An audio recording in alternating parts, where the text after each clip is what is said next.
ইবাদতটা করবেন, যে নেকিটা করবেন, এটা স্বয়ং আল্লাহ নিজে তোমার হাতের মধ্যে পৌঁছে দেবে সেই দিন। দাদা, মালিকে টাকা দেওয়া একটা ব্যাপার আলাদা, আর কর্মচারীর হাত দিয়ে টাকা নেওয়া আলাদা। কি একে হবে? মালিক যে কত দেয়, কর্মচারী আনি দেবে কত দেয়? হ্যাঁ, এটা জানতে হবে, বুঝতে হবে, এর বিষয়টা অনেক দূর। এবার এই জন্য সকলেই সব জিনিস বোঝে না। এই কথা বলার পরে ভাই খুরমা খেজুর দেখে খুশি হয়ে আস্তে আস্তে খাইতে খাইতে এক এক করে 3টে খুরমা খেজুর খেয়ে ফেলল। 3টে খাওয়ার পরে চিন্তা করে, হায় রে, আমি তো খাইতেছি, আমার ছোট্ট বোন, এবার বড় বোন তো খাইতেছে না, আমি যদি সব খাই তাহলে কি হবে? আমার বোনের তো কিছু খাওয়া হবে না। সঙ্গে সঙ্গে 2টা ছাড়লেন বোনের জন্য। বোন, এই 2টা তুমি খাও। যখন এই 2টা উনি খেলেন, ক্ষুধার জ্বালা দাও দাও করে জ্বললেন। দাদা, একটা মানুষ যদি খুব ক্ষুধার্ত অবস্থায় আজকে এতটুকু যদি খাবার খায়, তারপরে যদি তাকে মাংস দিয়ে এই খাবারটা খাওয়া শেষ করে কিছু দূর একটু পথ চলার পরে দিয়ে আরো মাংস দিয়ে কিছু খাবার দেয়, খাওয়াটা কি তৃপ্তি হবে? তৃপ্তি হয় না। একবারে যেটা খাবে ওটা শান্তি লাগে। তাই দেখো, এই কথা বলার পরে 2টি ভাই বোন ওই খুরমা খেজুর খেয়ে আস্তে আস্তে এবার হাঁটা শুরু করলো। আবার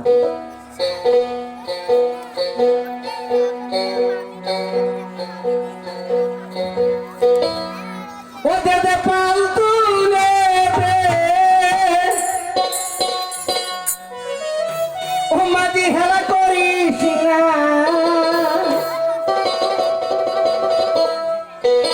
ওরে ছেড়ে দিল কামাজি,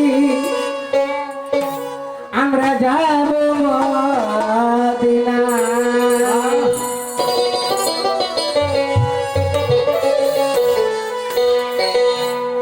মদিনা নবী এলো মায়ার কোলে, আরে বাবা, হাসিলে হাজার মানি, কান্দিলে মুক্তা ঝরে।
ভরে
সঙ্গে সঙ্গে দুই ভাই বোন আজকে দেখো পাগলের মতো হাঁটতে হাঁটতে আজকে রাস্তা দিয়ে রওনা করলো। যখন রাস্তা দিয়ে কিছু দূর যখন দুইটি ভাই বোন হইলে চলে যায়, হঠাৎ করে একটি দেখো হাওয়া উঠিল ওই জায়গায়, ধুলায় বালু বাতাসে এবার অন্ধকার যায় হইয়া দুইটি ভাই বোন রাস্তার ধারে গেলেন পড়িয়া। দুইটি ভাই বোন রাস্তার ধারে আজকে উবুর হয়ে পড়লো, ধুলা বালু দিয়ে ঢেকে যাচ্ছে।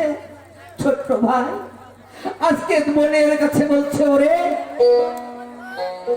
আমরা আর বাঁচবো না গো, আমরা বুঝি বাবা মার সাথী হব, আমরা আমরা বুঝি এই পৃথিবীর মায়া ত্যাগ করে চলে যাব। ছোট্ট ভাইকে বুঝাচ্ছে বড় বোন, ওরে ওরে ছোট্ট ভাই, আজকে মুহূর্ত সবার ভাগ্যে এবার দেখো হয় না, চাইলে মুহূর্ত এবার হয় না। যখন মুহূর্তের সময় আসবে, যখন আমার প্রাণ পাখি যাবে, তখন কেউ আটকাতে পারবে না। এই কথা বলার পরে সঙ্গে সঙ্গে দুইটি ভাই বোন আজকে ওই মাটিতে চিত হয়ে পড়ে দুই ভাই বোন গলা গলি ধরে কাঁদতেছে। এই রাস্তা দিয়ে অনেক মানুষ যাচ্ছে, এমন কোন দরদি নেই। আমরা দুইটি করছি বালক সন্তান, আমায় কি কেউ তুলে নেয় না? আমরা কি এতই অপরাধী হয়ে গেছি? আমরা এতিম দেখে যদি আমায় কেউ ভালো না বাসে গদিয়া, ওরা দুইটি ভাই বোন পাগলের মতোই আসি রে পড়িয়া। কি অপরাধ আমরা করছি? আর দেখো এবার কাঁদতেছে আর বলছে, আমি কি অপরাধ করেছি দয়া, ওরে তোমার দরবারে।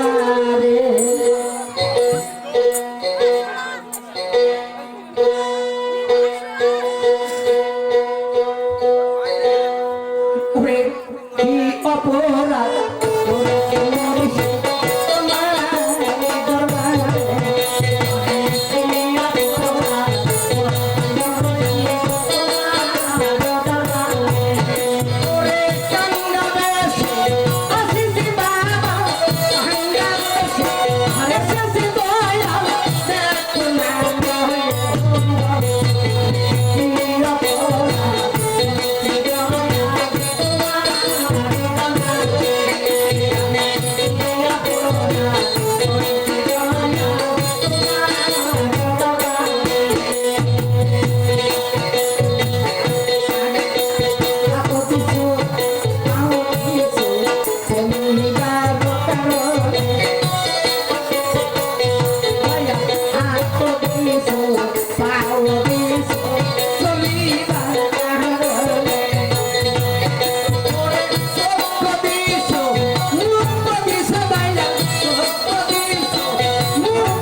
এবার দেখো মানুষ এই জগতের মুখে, এই জগতে, এই দুনিয়ায় গরিব হলে কেউ কাউকে ভালোবাসে না। আর দেখবেন যারা টাকা পয়সা লোক আছে, অনেক লোক আছে গরিবকে দেখলে ভালোবাসে, গরিবের প্রতি আগ্রহ, গরিবকে এত দান করে। আর অনেক লোক আছে গরিবের থেকে কেড়ে কেড়ে নেয়। হাইরে দেখো মানুষ অর্ধ রাস্তায় পড়ে আছে দুইটি ভাই বোন গিয়া, রাস্তা দিয়ে অনেক মানুষ যায়, কেউ যায় না গনিয়া। এমন টানে একটি লোক ঘোড়ার পিঠে চড়ে আসিল চলিয়া। ওই ব্যক্তি এবার দেখো ওই ভাই বোনকে কেন গেইলেন নিয়া। একটা লোক আসলো, ওই লোকটা ঘোড়ার পিঠে চড়ে আসলেন। আসার পরে ওই দুই ভাই বোনের মধ্যে আইনাক নিয়ে যেতে চায়, মনসুরক নিয়ে যেতে চায় না। এর কারণটা কি? আমার মামা আমিনুল ইসলামের কাছে জিজ্ঞাসা। আপনারা ধৈর্য ধরে থাকবেন। মা এরা হলো কচি দুইটি ভাই বোন, আজকে এতিম সন্তান, তার মধ্যে একজনকে নিয়ে যেতে চায় আর একজনকে নিয়ে যেতে চায় না। এর বিষয়টা কি, এর কারণটা তোমার কাছে জিজ্ঞাসা হলো। আপনারা ধৈর্য সহকারে থাকবেন। আপনারা যতক্ষণ এইভাবে ভদ্র মতন যে থাকেন, আমরাও সারা, তোমরা সারা থেকে আমরা সারা দেওয়ার জন্য চেষ্টা করব। দেখি আপনারা কতক্ষণ থাকতে পারেন, আমরা কতক্ষণ গাইতে পারি। পালাটা আজকে মন্ত্রীর হেলাতে জীবনে যদি আজকে জন্ম থেকে মৃত্যু পর্যন্ত এবার গাওয়া যায়, তাহলে তাহলে মোটামুটি 7টা রাত লাগে, 7টা রাত লাগে আজকে। এই জন্য আস্তে আস্তে এবার যতদূর পর্যন্ত যাওয়া যায় আমরা গিয়ে তোমাকে শোনাবো। আপনারা কেউ গন্ডগোল করবেন না। আমার মামা আমিনুল ইসলামের কাছে আমি জিজ্ঞাসা করলাম, কেন দুই ভাই বোনের মধ্যে বোনটা নিয়ে যেতে চায়, ভাই বোনাকে নিয়ে যেতে চায় না, এর বিষয় কি কারণ তোমার কাছে আমি জিজ্ঞাসা করলাম। তাই আপনারা ধৈর্য ধরে শোনার জন্য, বোঝার জন্য চেষ্টা করুন।